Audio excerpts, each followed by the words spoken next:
जब तक समाजवादी पार्टी यादव मुस्लिम का कोटा खत्म नहीं करेगी अपनी पार्टी में, जब तक कांग्रेस पार्टी अपने यहाँ सवर्णों का कोटा खत्म नहीं करेगी, तब तक ये सत्ता से कोसों दूर है। देखना है लखनऊ आगरा एक्सप्रेस पे चले जाइए। पूर्वांचल भी तो पूर्वांचल अखिलेश का देने बात बोल रहे हैं आप। बीजेपी योगी जी बता रहे हैं कि आप गलत बोल रहे हैं। आप जाइए उसका पहले गीता तो वही काटे ना। अरे यार हमको ख्वाब दिखाना बंद करें। अखिलेश अपने यहाँ ये कहें कि हम पीडीए में बराबर की हिस्सेदारी देंगे, हम पीडीए को बराबर ठेकेदारी टेंडर में हिस्सेदारी देंगे। तो पीड़ित दलित हम बड़ा देव शंकर जी को मानते हैं। कोई उनको गाली देगा तो आप बर्दाश्त करेंगे? नहीं, गाली क्या है, कोई देगा किसी को? हम तो कहते हैं कोई गाली देना, गाली शब्द ही गलत है। शब्द कोई कहेगा बर्दाश्त करेंगे? अब शब्द भी नहीं बोलना चाहिए किसी को। बोला है काम बोलता रहेगा, काम बोला है काम बोलता रहेगा। 2027 में काम ही अखिलेश यादव जी को, समाजवादी पार्टी जी को सरकार मिला। स्वामी प्रसाद मौर्य ने जो कृत्य किया उसके लिए जनता ने उनको जवाब दिया। अगर जो पुनरावृत्ति करते हैं इस तरह की घटना और इस तरह की आरोप लगा करके, तो वह तैयार रहें उनके साथ। क्या कहते हैं, सनातन धर्म और सनातन संस्कृति को मानने वाले लोग। मैं स्वागत करता हूं चैनल पर। 2027 का चुनाव जैसे जैसे करीब आएगा, नेताओं के मुंह से बढ़िया बढ़िया बातें भी निकलना शुरू हो जाएंगी। हालांकि खबर स्वामी प्रसाद मौर्य जी को लेकर है कि उन्होंने फिर से रामचरितमानस पर टिप्पणी कर दी, जिससे हिंदू संगठनों में काफ़ी नाराज़गी देखी गई। आपने देखा होगा कि किस तरीके से उनके खिलाफ धरना भी दिया गया, उनके घर धावा भी बोले कार्यकर्ता, हिंदू समाज के जितने भी लोग थे, कि बार बार ये रामचरितमानस की चौपाइयों को लेकर क्यों स्वामी प्रसाद मौर्य टारगेट कर रहे हैं किसी भी पीडीए बनाम PDS, yes PDA. Bharatiya Janata party समण को आगे जोड़ दी है और आर को लास्ट में जोड़ दी राष्ट्रवाद। अब भारी कौन पड़ता है, ये लोगों से बात करते हैं। इधर भैया हैं, इधर देखिए, इधर खड़े हैं नेताजी। हाँ बोलिए, क्या लग रहा है आप लोगों को, भारी कौन? भारी समाजवादी पार्टी। कैसे? अरे तो हम मालूम है नहीं, बस तू चला गया रामचरितमानस पर, अब विकास पर नहीं जा रहे हैं। विकास पर बोलवाइए, रामचरितमानस छोड़िए, गीता छोड़िए, कुरान छोड़िए। क्यों छोड़ देंगे भाई? राम वो अपने पूर्वजों को कोई छोड़ता है? नहीं, वो जिसको पूजा पत्री करना है वो करेगा, वो किसी कहने पर न रुकेगा न तो करेगा। वो अपना अपना से किसको मानते हैं, अपना इष्ट किसको मानते हैं? हम बड़ा देव शंकर जी को मानते हैं। कोई उनको गाली देगा तो आप बर्दाश्त करेंगे? नहीं, गाली क्या है, कोई देगा किसी को? हम तो कहते हैं कोई गाली देना, गाली शब्द ही गलत है। शब्द कोई कहेगा बर्दाश्त करेंगे? और शब्द भी नहीं बोलना चाहिए किसी को। हो रही ना कि जब बड़े बड़े नेता किसी धार्मिक चीजों को लेकर बोलेंगे, समाज में वैमनस्यता पैदा करेंगे, तो सवाल तो उनके लिए उठेगा ही उठेगा। नहीं, ये देखिए, जो बोलता है वो उनका सोच होगा, अलग उनका सोच होगा। उन्हीं को आप सांसद बनाएंगे, उन्हीं को विधायक बनाएंगे, उन्हीं को सरकार में भेजेंगे और वही ऐसी इसी बातें करेंगे। वो क्यों नहीं विकास की बात कर रहे हैं? हमसे आप उम्मीद तो कर रहे हैं, लेकिन जिनको विकास करना उनसे उम्मीद का है नहीं भाई। देखिए, समाजवादी जो विकास के रास्ते पर चलता है, विकास के लिए काम करता है। ये बात नहीं है कि वो विनाश के रास्ते पर जाए। समाजवादी पार्टी मौर्य सपा में नहीं है, वो अलग पार्टी बना के। ठीक है, तो बता तो दिए आपसे, उनका जो मतलब कि है व्याख्या करने का तरीका कर रहे हैं, मगर समाजवादी पार्टी के लोग ऐसे नहीं करते। आइए इधर आइए भैया।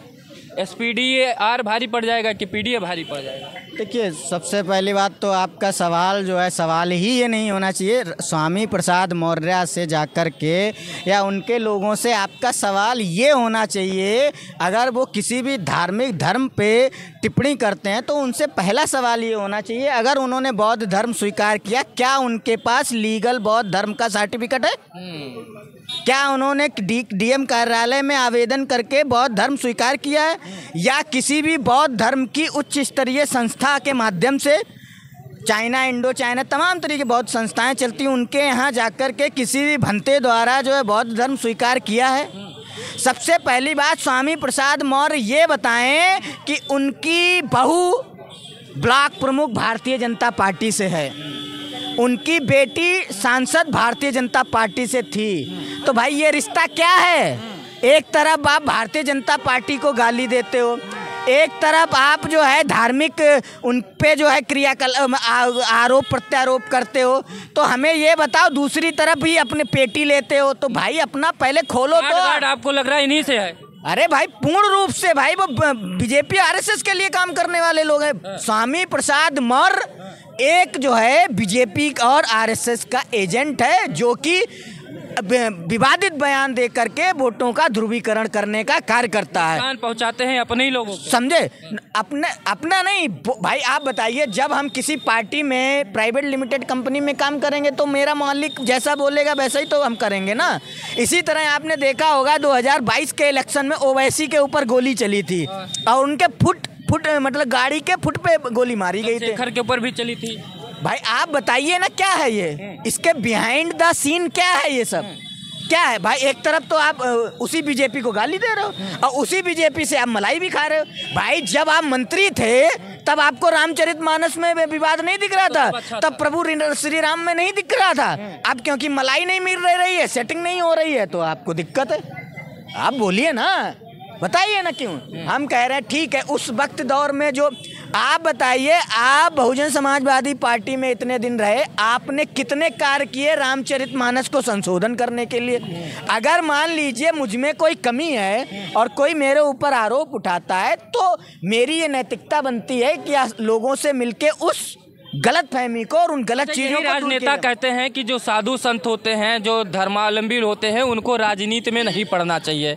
तो क्या इनको अधिकार मिल जाता है कि राजनीति करने वालों को किसी के धर्म के बीच में जाके घुस के उन चौपाइयों की गलतियां निकालना, ये बताना, वो तो धर्माचार्यों का काम है ना। इनको अधिकार दे देगा, उनको अधिकार आप नहीं देंगे राजनीति। मैं फिर आपसे कहा ना, ऐसे बयान, ऐसी चीज़ें जो है राजनीति में अपने लोगों से दिलवाई जाती हैं, कुछ विशेष मुद्दों से ध्यान भटकाने के लिए जो है दूसरे विवादित मुद्दों को नया जन्म दिया जाता है और इसी को राजनीति कहते हैं। अच्छा, हमने आपसे पहला सवाल पीडीए और एसपीडीएआर के बारे में पूछा था।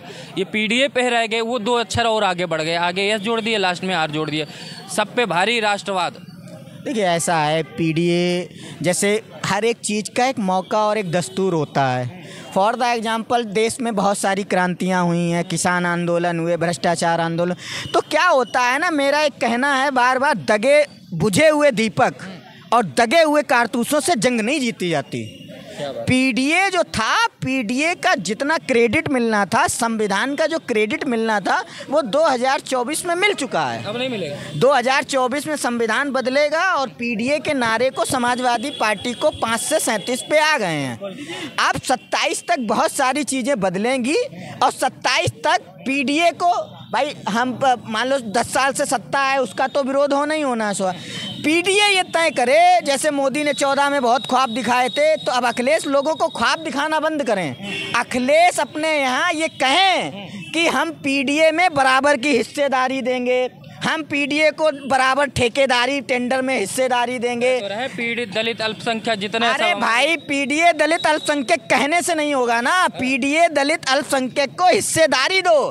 पीडीए अल्पसंख्यक, आप अखिलेश बोलें कि भाई वो तो राष्ट्रीय अध्यक्ष हैं, कभी भी मुख्यमंत्री बन सकते हैं, वो बनाए पीडीए के किसी दलित ओबीसी को या किसी अन्य को सीएम बनाए। जितनी जिसकी संख्या भारी उतनी उसकी हिस्सेदारी। ये नारा जो है बहुत पहले फ्लॉप हो चुका है। इस पे बहुजन समाजवादी पार्टी और मायावती जो है 4 बार मुख्यमंत्री बन चुकी हैं। तो अब नहीं, कुछ नया लाओ। पीडीए नया था, उसमें उनको 37 सीटें मिल गई। पीडीए के किसी व्यक्ति को घोषणा करें कि हम इस पीडीए के दलित को, इस ओबीसी को हम जो है मुख्यमंत्री बनाएंगे। भाई आप तो मुख्यमंत्री हो ही, राष्ट्रीय अध्यक्ष हो पार्टी के, सब कुछ हो, सर्वे सर्वा हो, भाई विरासत लेके पैदा हुए हो ना।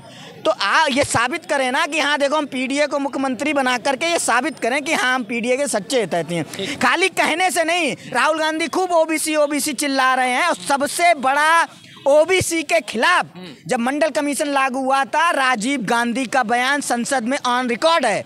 और 95 में राहुल गांधी एक्टिव पॉलिटिक्स में आ गए थे और उनको 30 साल लग गए ये समझने के लिए कि 55% वाला ओबीसी जो है देश की धुरी है और राजनीति तय करता है, और उस 55% को दरकिनार किया राहुल गांधी।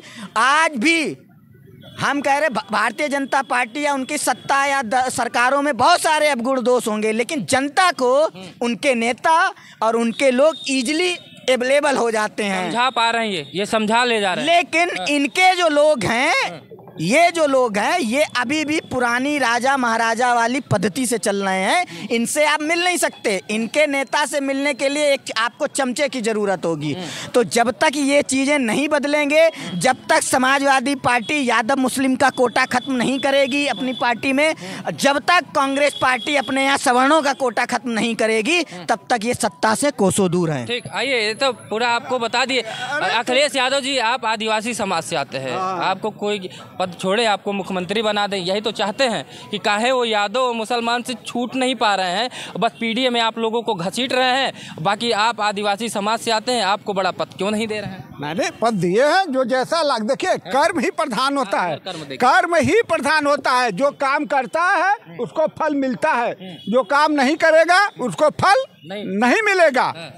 अखिलेश यादव ने क्या नहीं दिए, क्या नहीं दिए? गरीब पीडीए का नारा दिए, पीडीए का सम्मान दिए, पीडीए का काम किए, पीडीए का विकास किए, ये अखिलेश यादव ने किया है। केतकी सिंह को जानते हैं, विधायक बलिया से है, बलिया के क्षेत्र हैं। वो तो आपके नेता को टोटी देने चली गई थी, टोटी चोर तक बोल दी। अरे आप लोग बवाला काट दिए। नहीं, ये सब तो थोड़ा जुमला टाइप के लोग होते हैं जो कि टोटी या वो बक्के।